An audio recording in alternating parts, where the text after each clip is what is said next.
नमस्कार। आप सबका पोट भरे क्लासेस में स्वागत है।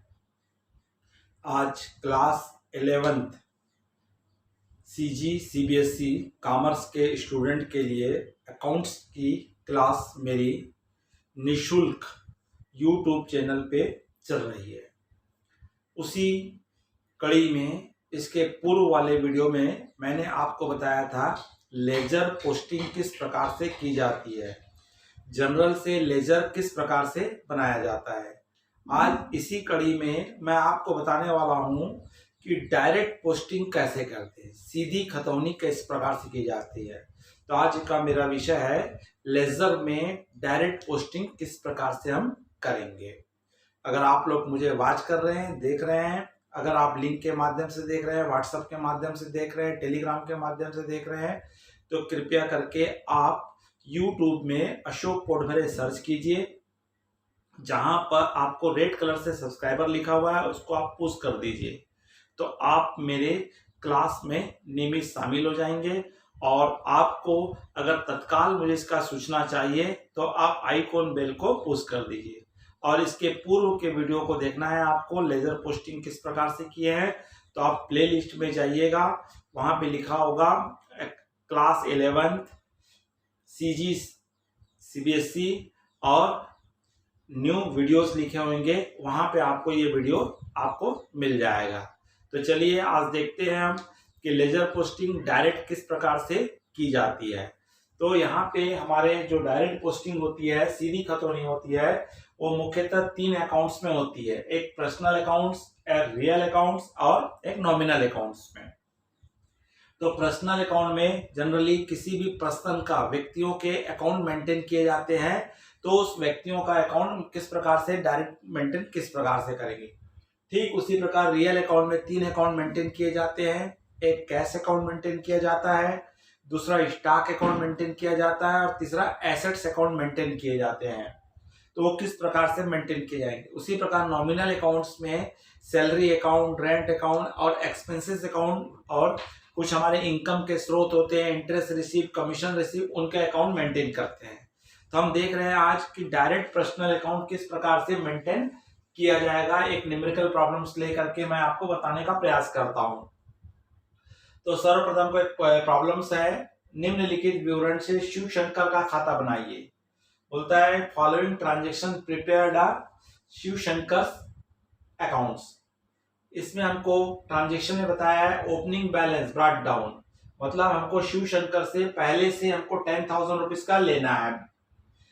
उन्हें उधार माल बेचा, मतलब किसको बोल रहा है, शिव शंकर को हमने क्या किए, क्रेडिट सेल किए। उनसे नगद प्राप्त हुआ, उन्हें डिस्काउंट दिए। Cash receive from Shiv Shankar and allowed to discount. उनसे उधार माल खरीदा, शिव शंकर से हमने क्या किए, क्रेडिट परचेस किए, उन्हें पेमेंट किए। शिव शंकर को हम पेमेंट कर रहे हैं, उससे हमको डिस्काउंट मिला है। और कैश सेल किया और बोलता है उन्हें क्रेडिट माल बेचा, क्रेडिट सेल किया, उन्हें उधार माल बेचा। तो पर्टिकुलर यहाँ जो ट्रांजेक्शन है वो पर्टिकुलर किससे रिलेटेड है, शिव शंकर से रिलेटेड है। इसलिए यहाँ पे आपका किसका अकाउंट मेंटेन होगा, शिव शंकर का। लेजर का हमारा कॉलम्स होता है date, particular, JF amount, date, particular, JF amount.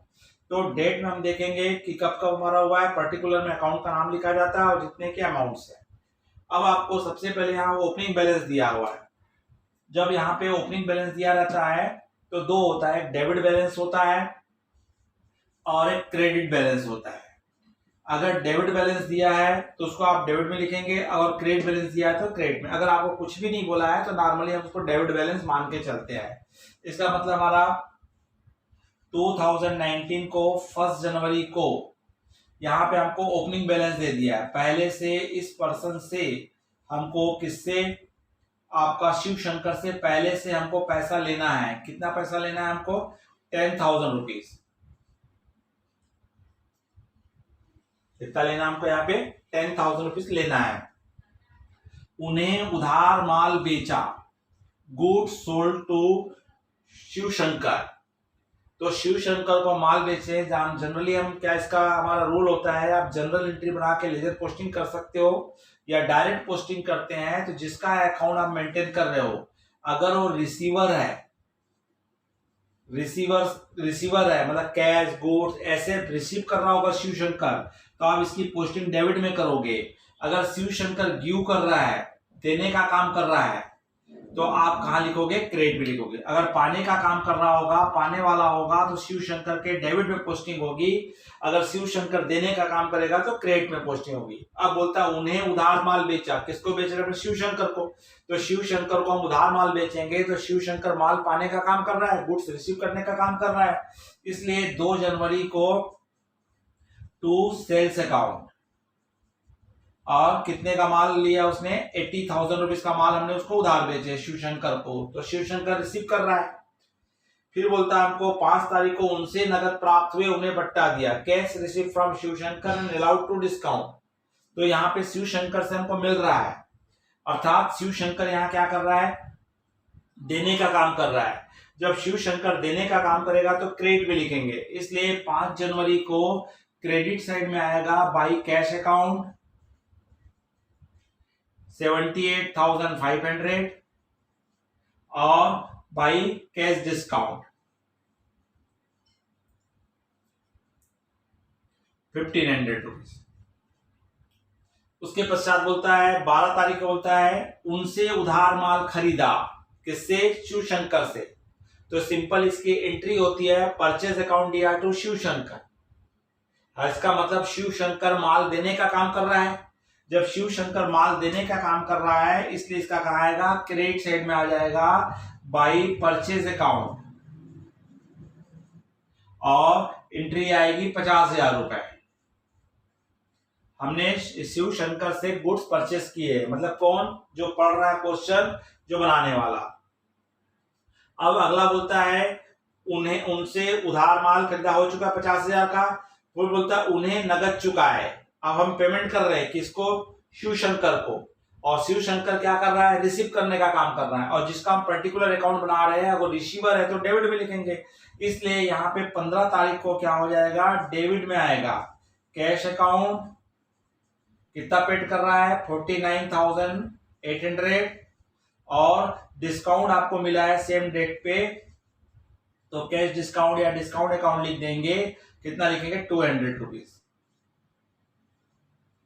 अब उसके पश्चात हमारा आता है 20 तारीख को उन्हें नगद माल बेचा। जब नगद माल बेच रहे हो आप, कैश सेल कर रहे हो, जिसकी एंट्री होती है कैश अकाउंट दिया टू सेल्स।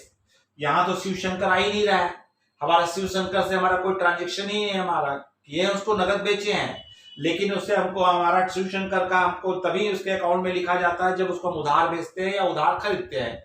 तो आप शिव शंकर को क्या बेच रहे हो, नगद बेच रहे हो, इसलिए यहाँ पे नहीं आएगा। तो उन्हें नगद माल बेचे में हमारा आ जाएगा शिव शंकर अकाउंट दिया टू कैश होता है, इसलिए इसकी कोई एंट्री यहाँ पे नहीं होगी। उन्हें उधार माल बेचा, हाँ इसकी आएगी, क्योंकि शिव शंकर को माल बेचेंगे तो शिव शंकर पाने वाला हो गया, शिव शंकर अकाउंट दिया टू सेल्स होता है, इसलिए इसकी एंट्री हो जाएगी आपकी 25 तारीख की एंट्री होगी टू आपका आ जाएगा सेल्स अकाउंट। तो इस तरह से हम यहाँ पे 30,000 लिखेंगे। अब इस तरह से हमारा शिव शंकर से पर्टिकुलर हमारा क्या हो चुका है, ट्रांजेक्शन हो चुका है। तो जनरली क्या होता है, जब पर्टिकुलर किसी एक व्यक्ति विशेष से पर्टिकुलर एक व्यक्ति विशेष से हम जब ट्रांजेक्शन करते हैं, तो इंग्लिश का रूल होता है, हम उसके जगह में नाम ना लिखे ही सी लिखा जाता है, हिम लिखा जाता है। ठीक उसी प्रकार हिंदी में उन्हें उनसे लिखा जाता है। तो यहाँ पे उन्हें उनसे का जो उल्लेख हुआ है वो पर्टिकुलर किसके लिए हुआ है, शिव शंकर के लिए। जहां जहां बोला होगा उन्हें भुगतान किए मतलब पाने वाला है, उनसे प्राप्त हुआ मतलब देने वाला है। तो इस तरह से इंग्लिश में हमको शी और ही का उपयोग किया जाता है। तो अब देख लेंगे कि किस साइड का टोटल हमारा ज्यादा आ रहा है। तो जनरली हमको टोटल क्या दिख रहा है, हमको डेबिट का टोटल ज्यादा दिख रहा है, तो डेबिट का हम टोटल कर लेंगे। तो डेबिट का टोटल आ रहा है 10,000 और 80,000, 90,000, 90,000 और 50, 49,800, 250,000 हो गया। 90 और 50 1,40,000 हो गया, 1,40,000 और 30,000 1,70,000 हो गया। डेबिट का टोटल कितना आ रहा है, 1,70,000 आ रहा है। क्रेडिट का टोटल करेंगे 78,500 और 1,500, तो ये हो गया 80,000 हो गया। 80 और 5 हो गया 1,30,000। तो डेबिट का टोटल आया है 1,70,000 और क्रेडिट का टोटल आ रहा है 1,30,000। तो क्रेडिट साइड में ही हमारा क्या आ रहा है, डिफरेंस आ रहा है। कितना आ रहा है, 40,000 रुपए का डिफरेंस आ रहा है। तो यहाँ पे हम लिख देंगे 40,000 रुपए, और महीने के आखिरी तारीख को 31 जनवरी को बाई बैलेंस CD, क्रेडिट आपका बैलेंस क्या कर रहे हैं, कैरी फॉरवर्ड करेंगे, कैरी डाउन करेंगे, और नेक्स्ट 1 तारीख को अपोजिट साइड में बैलेंस ब्रॉट डाउन किया जाता है कि फ्यूचर में हमको जिसका डेबिट बैलेंस आ रहा है शिव शंकर का, इसका मतलब है शिव शंकर से फ्यूचर में हमको 40,000 रुपया अभी भी लेना बाकी है। और पर्टिकुलर यहाँ हमारा शिव शंकर के साथ ही क्या हुआ था, ट्रांजेक्शन हुआ था।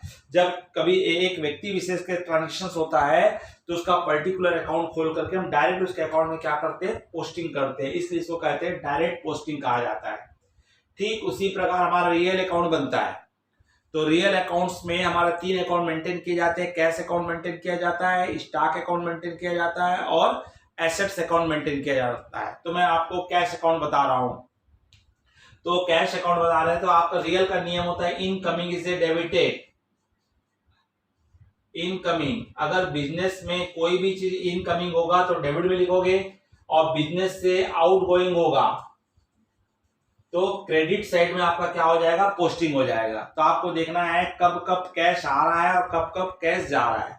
अगर आप गुड्स अकाउंट बनाओगे तो स्टॉक अकाउंट बनाओगे तो ये देखोगे कब कब आपके पास माल गुड्स इन हो रहा है, अब कब कब आपके पास स्टॉक क्या हो रहा है, जा रहा है। एसेट्स अकाउंट बनाओगे तो एसेट जब जब खरीदोगे तो डेबिट में आएगा, जब भी सेल करोगे तो क्रेडिट में आएगा, उस पर डेप्रिसिएशन चार्ज करोगे तो कहाँ आएगा, क्रेडिट में आएगा।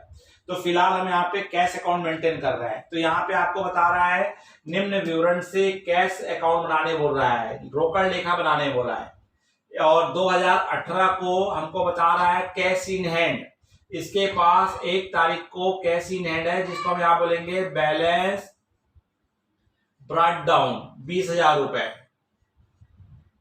अब उसके पश्चात देखेंगे हम यहाँ पे कब कब हमारे पास पैसा आएगा और कब कब हमारे पास पैसा जाएगा। तो 6 तारीख को बोलता है कैश सेल्स, नगद माल बेचा। तो कैश सेल करेंगे तो हमारे पास क्या आएगा, पैसा आएगा। तो 6 तारीख को आपका होगा, 6 जनवरी को हो जाएगा टू सेल्स अकाउंट, और जैसे ही आप बेचोगे तो आपके पास 2,500 रुपए कैश इन होगा, कैश आएगा। किसके कारण आ रहा है, माल को बेचने के कारण आ रहा है, तो सेल्स अकाउंट होगा। ठीक उसी प्रकार बोलता है 8 तारीख को कैश परचेज, नगद माल खरीदा। तो जब नगद माल खरीदोगे तो आपके पास से क्या हो रहा है, पैसा जा रहा है। तो 8 जनवरी को क्रेडिट साइड में आ जाएगा बाई परचेज अकाउंट, और अमाउंट आएगी 8,000 रुपए। उसके पश्चात हमको बोलता है व्यापार से 10 तारीख को बोलता है कैश विड्रॉल, नगद निकाला है। तो जब वेट कैश विड्रॉ क्या कर रहा है, अपने पर्सनल यूज के लिए कर रहा है। तो क्रेडिट साइड में 10 जनवरी को आ जाएगा बाई ड्रॉइंग्स, और ड्रॉइंग्स लिख करके कितना लिख देगा, 1,000 रुपए। उसके बाद बोलता है 20 तारीख को बोलता है पेड टू ऑफिस एक्सपेंसेस, कार्यालय खर्च चुका है। तो हमारा आ जाएगा 20 तारीख को आ जाएगा, 20 जनवरी को आ जाएगा बाई ऑफिस एक्सपेंसेस अकाउंट, और अमाउंट आएगा 500। अब उसके पश्चात हम आएगा 31 तारीख को बोलता है सैलरी दिया। तो सैलरी पे करेंगे तो हमारे पास पैसा जा रहा है, कैश आउट हो रहा है। तो क्रेडिट साइड में आ जाएगा सैलरी अकाउंट, और अमाउंट कितना आ जाएगा, 1,000 रुपए। तो इस तरह से हम दोनों साइड का हम क्या करेंगे, टोटल करेंगे। तो हमारा टोटल डेबिट साइड का टोटल ज्यादा आ रहा है, 22,500 आ रहा है, जबकि क्रेडिट साइड का टोटल आ रहा है 8 और 1 9, एक 10,500 आ रहा है। 22,500 डेबिट का टोटल है और 10,500 क्रेडिट का टोटल है। तो डिफरेंस निकालेंगे तो कितना डिफरेंस आ रहा है, 12,000 रुपए। मतलब इसके पास 22,500 रुपए आया है, जिसमें से 10,500 खर्चा कर दिए। इसके तिजोरी में कैश इन हैंड 31 तारीख को कितना है, 12,000 रुपए है, जिसको हम 31 तारीख को लिखेंगे बाई बैलेंस CD। और इस तरह टोटल कर देंगे 22,500 और नेक्स्ट मंथ के 1 तारीख को 1 फरवरी को टू बैलेंस ब्रॉट डाउन करेंगे कितना 12,000 रुपए। तो इस तरह से यहाँ पे रियल अकाउंट में से कैश अकाउंट मेंटेन हुआ है। इसी प्रकार अगर आपको स्टॉक अकाउंट बनाने बोल देता तो आपको स्टॉक इन हैंड बोलेगा तो यहाँ लिखेंगे जब जब माल खरीदोगे तो आपका माल इन होगा, तो चाहे कैश परचेस करो चाहे क्रेडिट परचेस करो वो क्या आएगा डेबिट में आएगा। और जब भी गुड्स सोल्ड करोगे चाहे कैश सेल सोल्ड करो या क्रेडिट सोल्ड करो तो आपके स्टॉक अकाउंट में क्या होगा सेल्स क्या होगा क्रेडिट में आ जाएगा। इसके अलावा स्टॉक हमारा कब कब कम होता है, अगर पर्सनल यूज के लिए गुड्स को विड्रॉ कर लेगा तो ड्राइंग्स बोल के गुड्स लिखेंगे। अगर उसने किसी को चैरिटी में गुड्स दे दिया तो क्रेडिट में आ जाएगा। अगर लॉस बाय फायर हो गया तो क्रेडिट में आ जाएगा। या स्पेसिमेन के रूप में किसी को हम गुड्स डिस्ट्रीब्यूट कर देते हैं एडवर्टाइजमेंट के रूप में तो भी क्रेडिट में आएगा। तो स्टॉक अकाउंट जब आपको बनाने बोलेगा तो स्टॉक इन हैंड दिया रहेगा उसको डेबिट में लिखोगे और जब जब गुड्स परचेस करोगे डेबिट में और सेल करोगे तो क्रेडिट में। और जब जब माल पर्सनल यूज के लिए विड्रॉ किया गया है चैरिटी दिया गया है या गिव टू एडवर्टाइजमेंट में के लिए हमने डिस्ट्रीब्यूशन कर दिए हैं या लॉस बाय फायर हो गया तो कहाँ आएगा क्रेडिट। तो उसका डिफरेंस भी इसी प्रकार से आपका क्या निकल के आ जाता है स्टॉक इन हैंड निकल के आ जाता है। आपके बुक में एग्जांपल्स होगा क्वेश्चंस होगा तो उसको एक बार आप अपना प्रैक्टिस करके देखेंगे तो और आपको अच्छे से समझ में आएगा। इसके अलावा मैं और आपको कुछ अकाउंट्स बता दूंगा। तो ये तो था हमारा क्या था डायरेक्ट पोस्टिंग करना था। अगर आप लोगों को ये वीडियो अच्छा लगा होगा तो आपने लाइक कीजिए, अपनी राय अवश्य दीजिए कमेंट्स बॉक्स में और आपको क्या आवश्यकता है किसमें प्रॉब्लम है ये आप पूछ सकते हो। और आपने अंत तक इस वीडियो को देखा है इसके लिए आप लोग को बहुत बहुत धन्यवाद। छोटों को आशीर्वाद, बड़ों को नमस्कार।